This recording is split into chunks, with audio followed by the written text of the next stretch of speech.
Hello, and welcome to the Secrets of Happily Ever After podcast. I'm your host, Monica Tanner, and today I have a really special treat. Not only do I have guests, but they are my oldest son, Jake, and his beautiful wife, Livvy. I am so excited to have them on the podcast today, basically because tomorrow, bad marriage advice. Debunking Myths That Will Make You Miserable and What to Do Instead launches out into the world. And I wrote this book for these two and for anyone else who wants to make their marriage amazing. And so I thought it would be really fun on the eve of the big launch to bring them in, to ask them questions, to find out their thoughts about being newly married, what they thought of the book, and all kinds of other fun and interesting questions. So consider this an interview of a mom and her son and daughter-in-law. So welcome to the podcast, Jake and Livvy. How are you guys doing? Good. We're happy Great. to be here. It's kind of fun. I had a podcast forever ago, and now I'm finally getting to have my It's your own moment. podcast. That's right. That's right. If you really want a good laugh, you can go listen to my 6-year-old son, Ike, on the podcast many years ago. He has some pretty good episodes. So they're fine. So, Jake, I'm loving your t-shirt. Can you tell us what it says? I forgot I was wearing this. This is pretty fitting for the podcast. Happiest fresh made husband on earth. What does that Uh, mean, fresh made?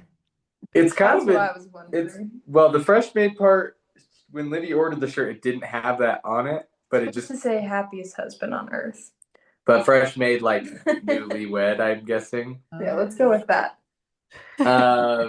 But when Livy asked me, well, I can't remember, something about being the best husband in the world, and I said, well, I might not be the best, but I sure am the happiest husband in the world.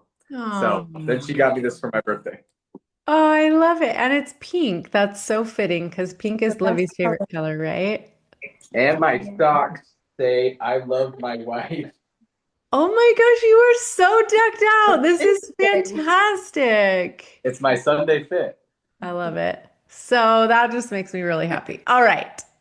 So let's introduce you guys to the listeners a little bit. How did you guys meet? We met on our missions. So a couple years ago, we at least knew of each other while we were on our missions. We only talked a couple times, but after getting home, we kind of reconnected at a mission reunion.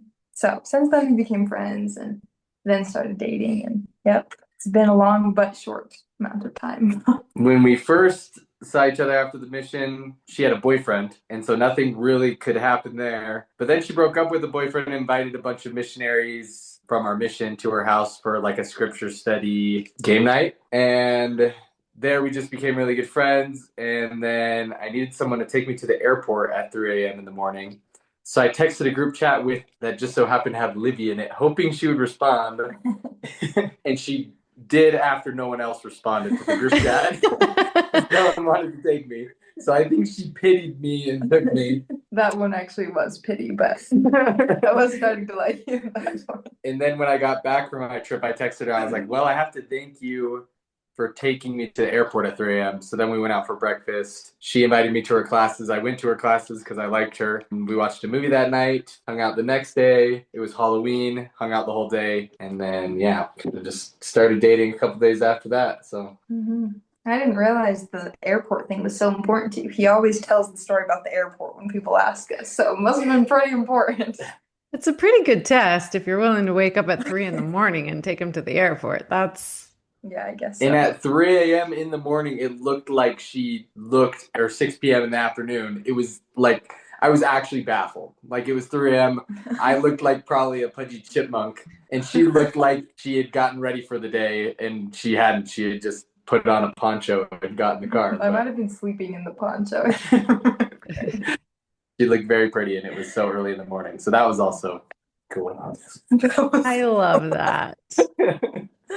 Well, you two did fall very fast, which is fine. And I joke that you weren't even engaged long enough for me to publish the book because now you've been married for how long? Almost 5 months. Yeah, almost 5. We're getting close. Okay, that's so awesome. Really close. So let's go back to when you guys decided you wanted to get married and you announced it to the world.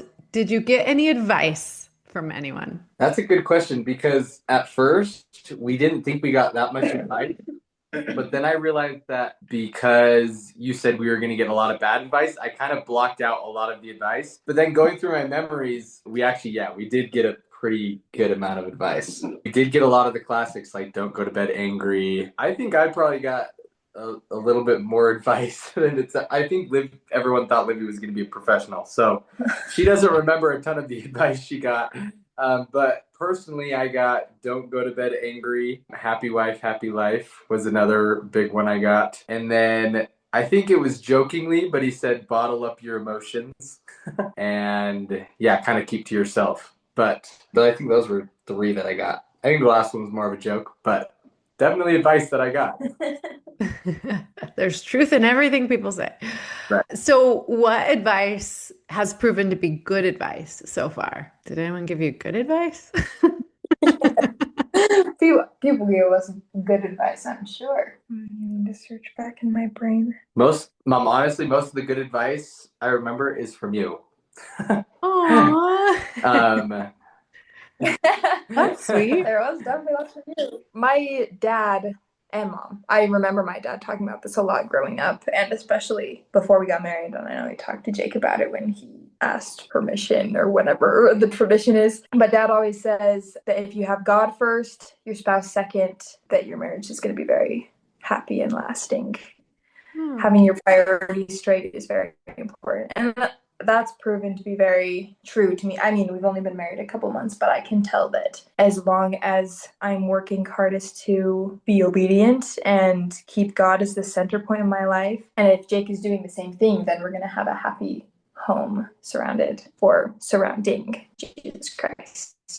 I love that. I love that advice. I think that's awesome That's advice. definitely probably the most to me. Okay, something that's really cool and not super common is that you guys both have parents that are happily married to each other for, your entire lives. And so I did kind of want to ask, what kinds of things did you learn maybe growing up, watching your parents, or impressions that you had from your parents or anything like that? That's a great question. One of the things that I remember a lot is I don't know if this was on purpose or not, but I feel like you guys didn't really try to hide a lot from us. Like all the romantic things you did were in front of us.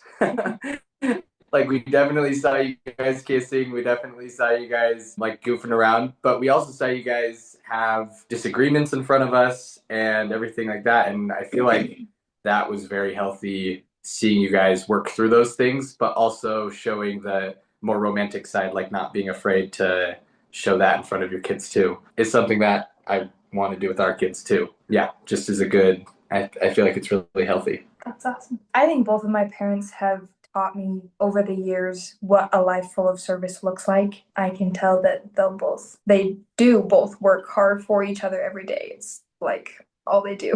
But also besides that, not only are they serving each other and serving us every day, but especially for my dad, I've seen a lot of, okay, I'm a really big priority to my dad, but my mom's a bigger priority than any of us, which I think is good. You have to be true to each other, even more than to your kids, because having a successful marriage relationship is so important for kids to see. So I like that. Date night to my dad is more important than taking one of the kids out on a date, right? Even though obviously you need to spend time with your kids as well. But that's something that's impressed me through the years. Yeah, definitely seen date nights a lot from you guys too. Date night is sacred date night, and we try to make date night sacred for us too. I know we're in the beginning, we don't have a ton of kids to take care of, but we still try to do that weekly too.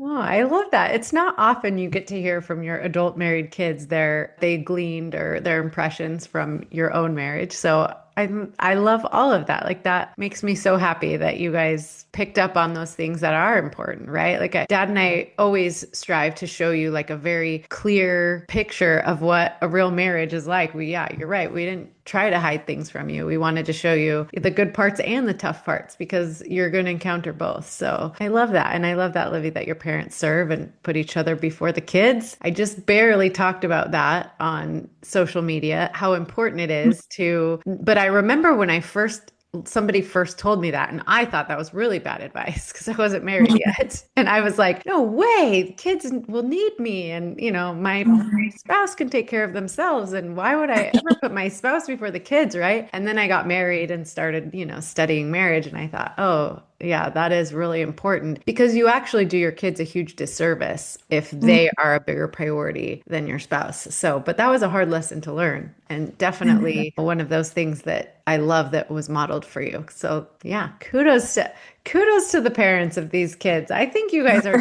super set. My next question is like, did anything surprise you about being married? Like, did you think of something one way and now that you've been married for a little while, you're like, whoa, that was surprising. Yeah, I definitely think there's been a fair amount of things like that. I feel like it's been pretty humbling, if I'm being like completely honest. A lot of things that I thought I was good at or considered myself good at, like have not, I mean, they've proven true, but not really. Like, this isn't like being mean at all, but like my patience has definitely been tested more. And I thought I was good. Like, I thought I was really good at communicating my feelings. But when I care so much about a person, it's definitely like feelings get hurt easier. Like, I didn't actually think I got my feelings hurt very easily. Like, I thought I was pretty thick skinned, but feelings get hurt a lot easier when I care so much about that person. And sometimes it's harder to express certain feelings and why they make me feel that way because I'm experiencing feelings that I've never experienced so it arouses a lot of feelings that I didn't have before, and I'm not as good as I thought at managing those feelings. So that's definitely been humbling. But yeah, learning how to communicate those has been a huge thing that I've been personally working on a lot that I didn't think I would have a problem with. That's cool. Makes sense. Mhm. I think at this point right now, the things that's surprised me the most is that I feel like we've been married for so long. Like I feel like it's been forever. And I feel like a totally different person than when we were dating, which is super weird because it's only been 4 or 5 months. But it feels like it's been a lifetime. Not like oh my gosh, this is going on forever, but like I just feel like it's all I know and it's all I want to know. Yeah. So that's interesting. I think both of your thoughts kind of go into this idea that marriage is a people growing machine. Like there's no better way to grow like yourself and be able to see your blind spots and weaknesses than to have another person all the time that can see into your soul. Like, right? Like all the things that you thought you were hiding from everybody, the things you thought you were good at, you've got another person to just kind of mirror back to you and show you those parts of you that you maybe aren't so excited about.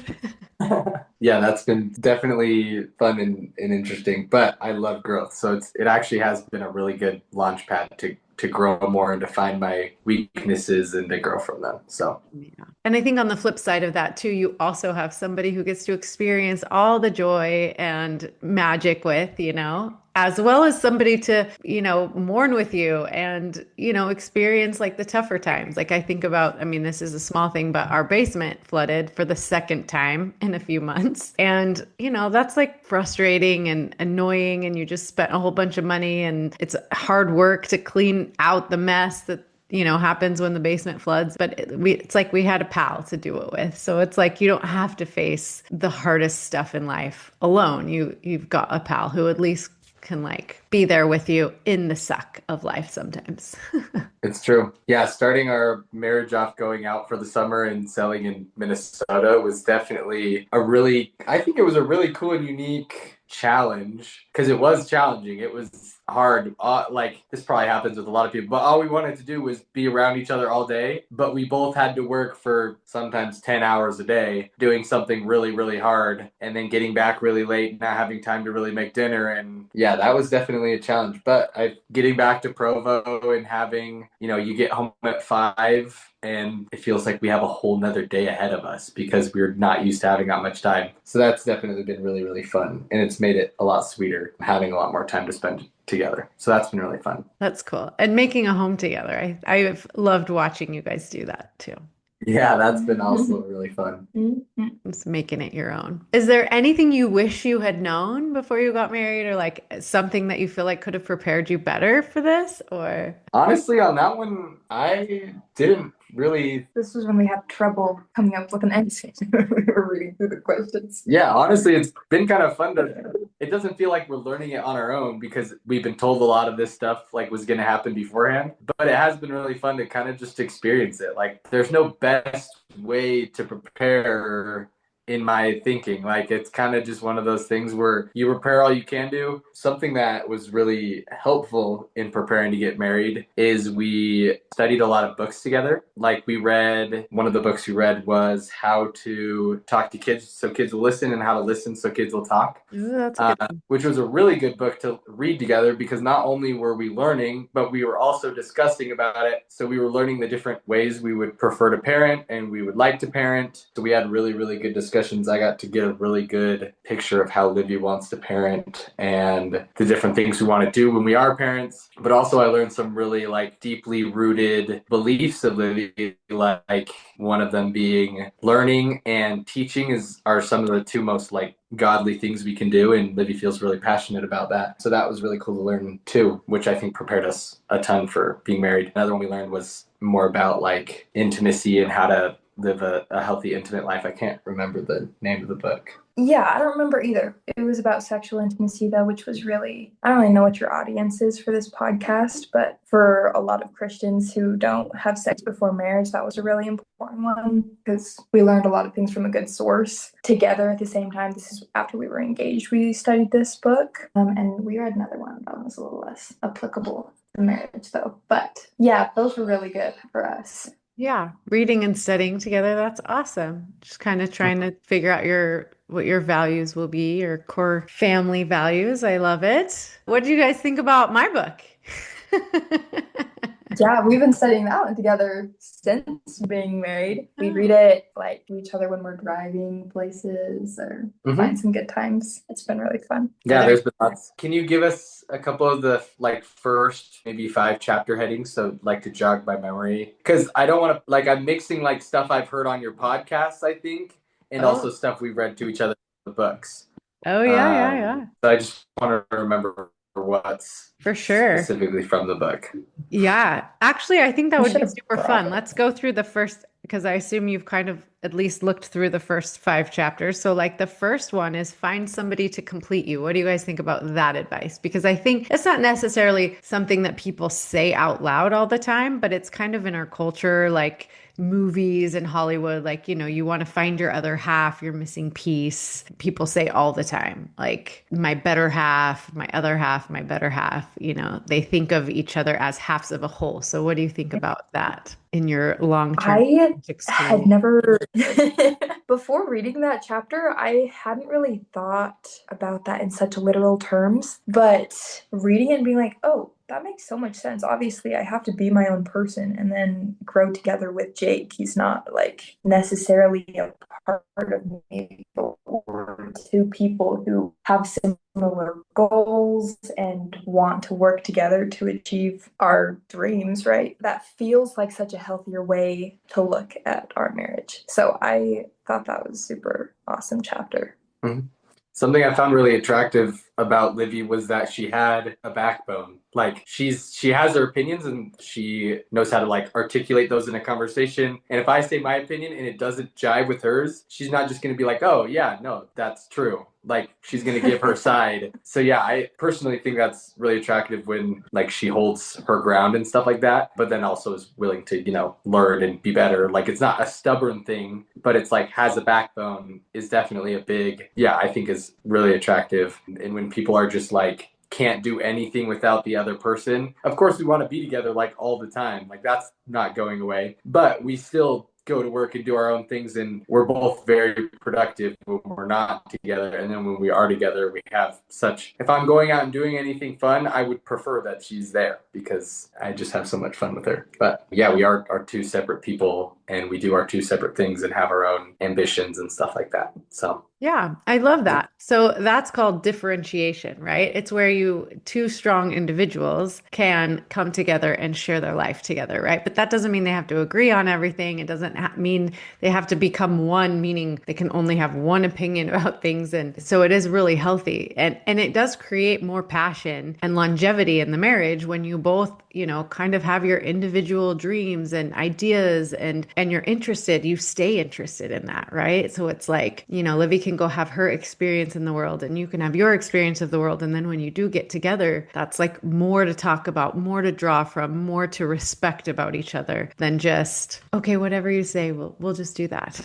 Yeah, that's awesome. Okay, so number 2 is if they love you, they'll just know what you need. I think this affects little girls and women more than men, but I've seen it actually be very detrimental on both sides. But I think as women, we're like, oh, if we find the right person and they love us enough, they're just going to know when we're sad. They're just going to know what we need. They're just going to know how to like be our knight in shining armor. And I think that trips up a lot of couples because instead of articulating or, saying like, my birthday's coming up, it would be really cool. I would love this. I think somewhere we get tripped up and think that if we have to tell them, it's less meaningful or something. What do you guys think of that? Mm-hmm. I love this one because Me too.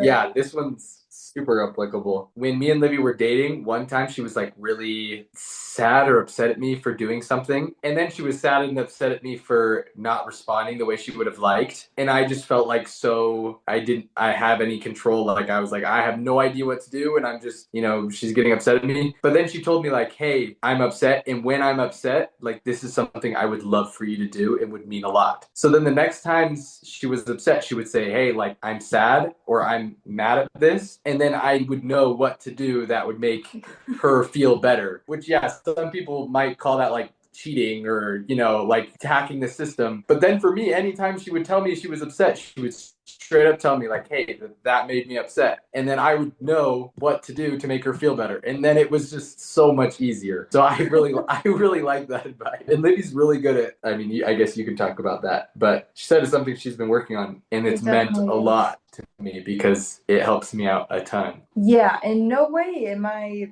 perfect or good at this, but thinking back to like dating in high school, I was a lot worse. And I've been realizing over the years, obviously, when I'm feeling any sort of negative emotion, I can't expect Jake to just know why. So I've been working really hard. And I remember telling him we were dating or engaged that I was working on explaining when I'm upset. And not that he needs to make me feel better, but for him to know how I like him to respond when I don't like something he does or when I'm mad or upset about something that doesn't even have to do with him. It's definitely been something I'm working on, just not expecting him to know or to fix it. So when I read that chapter, I was like, oh, this is so good. All of Monica's chapters are explaining my thinking, but in actual words, which is great.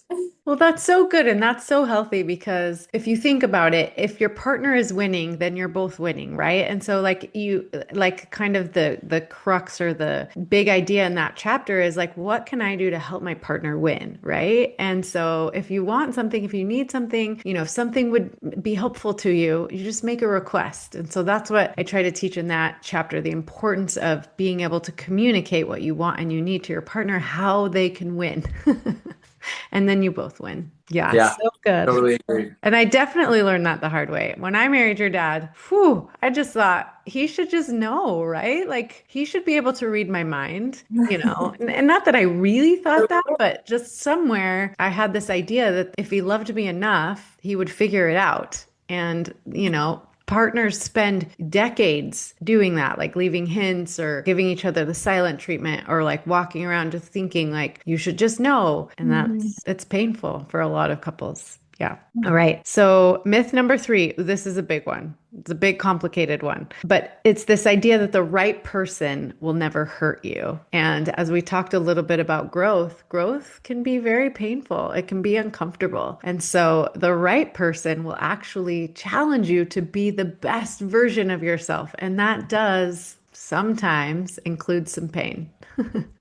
Yeah, I mean, just the fact that me and Jake are so different and have grown up in different areas with different parents, like lots of things about him have challenged me to be better. I mean, obviously, I love Jake and I want to be better for him. But even besides that, just things about him that rub against things about me have changed me for the better, I hope. So I think that's a super cool and important idea. Good. Yeah. Okay. So we don't have to get too deep into that one. I think everybody has their own, but we all come with our wounds and our raw spots and the things that kind of, are difficult for us. And our spouse is going to bring that out of us. And that is the best way for us to heal. So that's a really good one. Number 4, happy couples don't fight. I'm sure you guys haven't fought very much.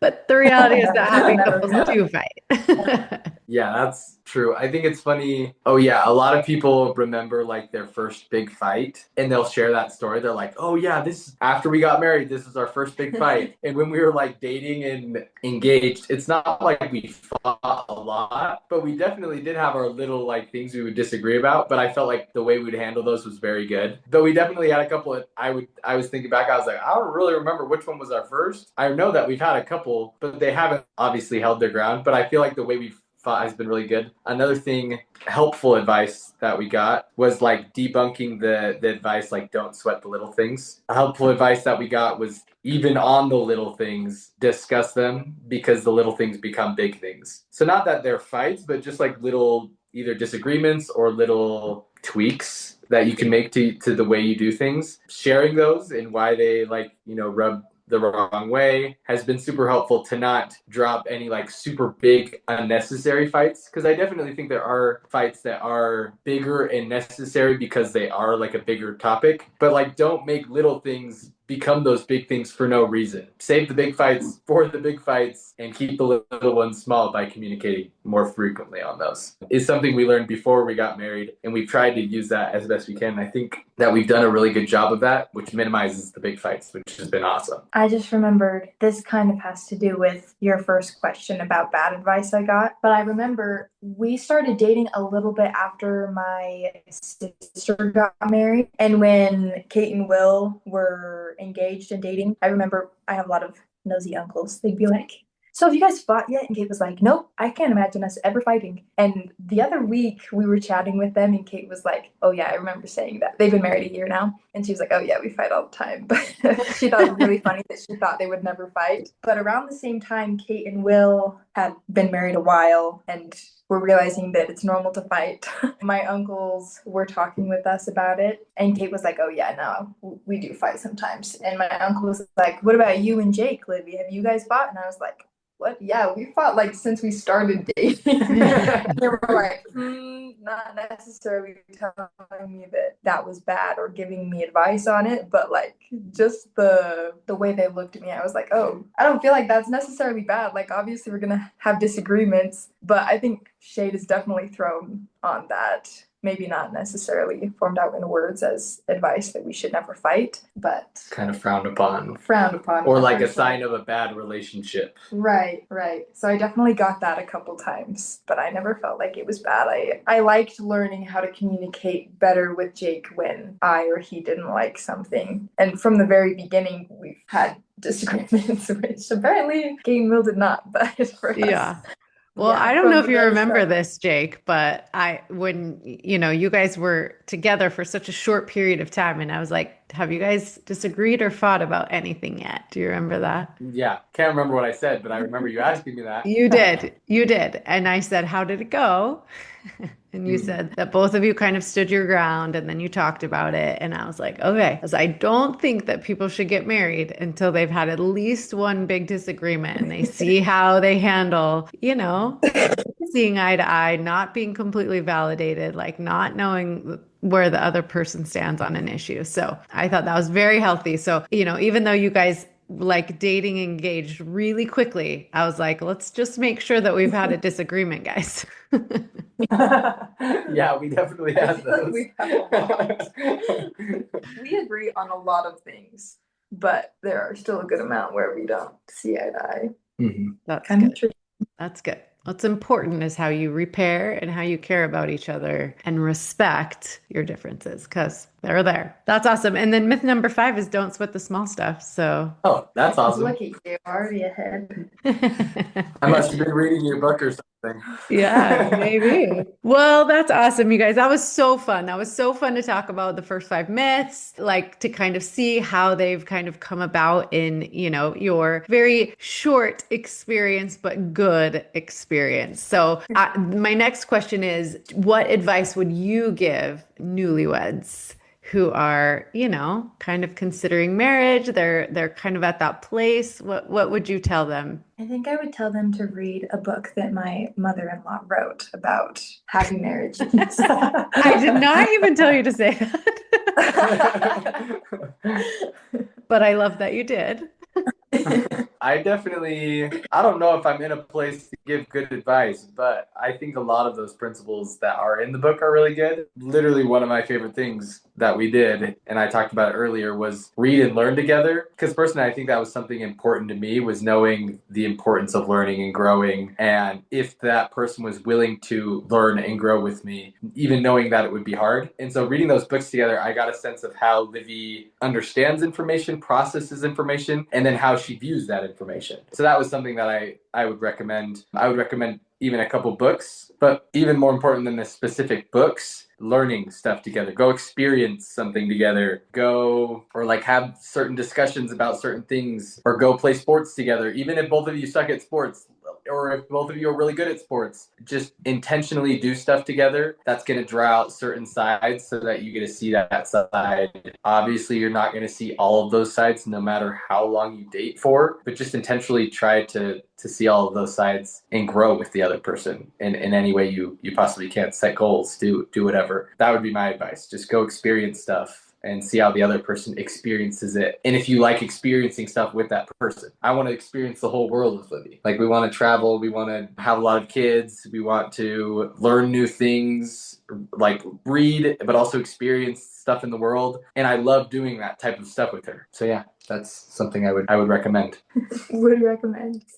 Yeah, that's a hard question to answer. But what I love about my relationship with Jake is that the top 3 to 5 things that are most important to me and that are the top on my priority list are also the top of Jake's, which makes it super fulfilling when we work together towards our spiritual goals, towards our family goals. And then, of course, there's lots of things that Jake cares a lot about that I don't want to say don't care about, but wouldn't care about if it weren't for Jake. And it's fun to start caring about random things that are important to Jake just because they're important to him, and vice versa. I noticed when we were dating that Jake would spend a lot of time learning about the things that I liked just because I liked them, which was really meaningful. So priority lists that are fairly similar, I think is super beneficial. Oh, you guys, this has been so much fun. Thank you for spending this time with me. I hope that everybody listening has enjoyed it. Probably not quite as much as I have, but it's been so cool to be your mom, Jake. I mean, I remember putting you to bed when you were like 4 years old and you were like, what do you think my wife is doing right now?